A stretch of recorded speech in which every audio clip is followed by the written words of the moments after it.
قادیانی انگریزوں کا لگایا ہوا پودا.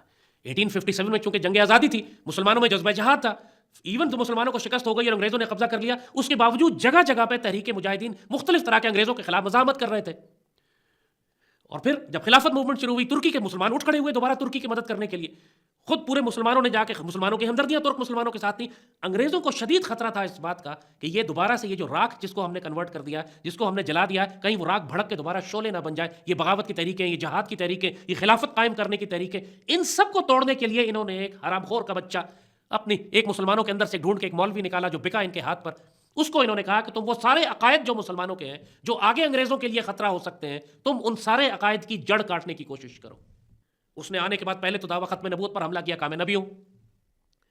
اس کے بعد چونکہ خلافت سے خطرہ تھا, یہ معلوم تھا انگریز بہت اچھی طرح ہمارا دین جانتے ہیں, وہ جانتے ہیں کہ سیدی رسول اللہ نے فرمایا تھا کہ ظالم جابر بادشاہتوں کے بعد خلافت علی منہاج النبوہ قائم ہوگی. تو انہوں نے حرام خور کے بچے بدذات سے کہا کہ تم خلافت کا اعلان بھی کر دو. تو مرزا غلام احمد قادیان نے کہا جی میں خلیفہ بھی ہوں, اب ہماری خلافت جاری ہے. آج بھی دیکھیں اس کا جو کذاب ہے ان کے, وہ اپنے آپ کو خلیفہ کہتے ہیں. یہ تم کس جگہ کے خلیفہ ہو بھائی؟ کون سے گٹر کے خلیفہ تم حرام خور؟ خلافت تو اسلام کی ہوتی, مسلمان کی ہوتی ہے. انہوں نے اس کو بھی ہائی جیک کرنے کی کوشش کی, ختم نبوت پر بھی حملہ کیا, خلافت کو بھی ہائی جیک کر لیا تاکہ مسلمان کبھی اصل خلافت کی تحریک نہ چلا سکیں.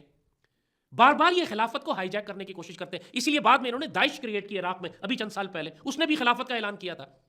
یہ ہر جگہ جعلی خلیفے تیار کرتے ہیں. مقصد ان کا یہ ہوتا ہے کہ جو اصل سیدی نے جو بشارت دی ہے خلافت علی منہاج النبوہ, وہ نہ آ سکے. ایک مسلمان فوج شام پہنچے گی تو وہاں پہ عیسیٰ علیہ السلام سے ملے گی اور وہاں پہ جا کر یہ دجال کو قتل کرے گی. تو عیسیٰ علیہ السلام نے بھی آنا ہے. تو اسی مرزا غلام احمد قادیان کو انہوں نے کہا کہ تم یہ بھی اعلان کر دو کہ تم عیسیٰ علیہ السلام ہو. استغفر اللہ, انا للہ و انا الیہ راجعون. تو یہ بدذات اپنی ذات میں سب کچھ بن گیا.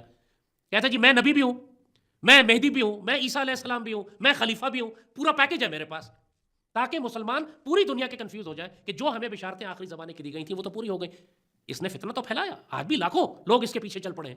اتنا بڑا ظاہر ہے کہ انگریزوں کا کاشتہ پودا ہے. اس کو پھر سارا ان کا جو بیس ہے, ان کا ہیڈ کوارٹر ہے, ان کا سارا کام ہے وہ لنڈن میں چلتا ہے. یہ واحد وہ سو کالڈ جو پریٹینڈ کرتے ہیں کذاب, یہ اسرائیل ان کو سر پہ بٹھاتا ہے کیونکہ یہ مسلمانوں کے درمیان فتنہ ہے, مسلمانوں کی جڑیں کاٹنے کا کام کرتے ہیں.